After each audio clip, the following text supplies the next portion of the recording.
রাজধানীর মানিক মিয়া এভিনিউতে ব্যতিক্রমী রিকশা র্যালি, যেখানে রং বেরঙের ব্যানার, প্রতিবাদী স্লোগান আর নারীদের দৃপ্ত উপস্থিতি।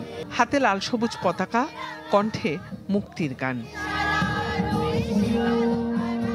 র্যালিতে অংশ নিয়ে বিভিন্ন শ্রেণী পেশার নারীরা মনে করিয়ে দেন, অন্যায়ের বিরুদ্ধে নারীরাই প্রথম এগিয়ে এসেছিলেন।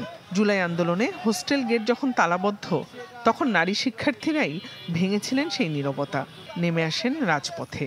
সেই পদক্ষেপই আন্দোলনে আনে মোড় ঘোরানো গতি। মেয়েরা সামনে এসে দেখিয়ে দিয়েছে যে দেশের প্রয়োজনে ছেলে হোক মেয়ে হোক, যে কোনো শ্রেণী পেশার হোক, সবাই রাজপথে নামবে। এটা যেন ইতিহাস থেকে মুছে না যায় যে মেয়েদের অবদানটা কি ছিল, সাধারণ মানুষের অবদান কি ছিল। আমরা এই যেন এটা ভুললে ইতিহাস আমাদের ক্ষমা করবে না। এরকম ভাবে করার মধ্য দিয়ে আমরা পুরো শহরকে জানাতে চাচ্ছি যে এদের কীর্তি ভুলে যাওয়া যাবে না।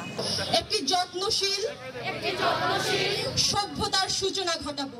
আয়োজন শেষে দারিদ্র্য ও সহিংসতামুক্ত মানবিক ও সাম্যের দেশ গড়ার শপথ নেন জুলাই কন্যারা। আমরা জুলাই কন্যা।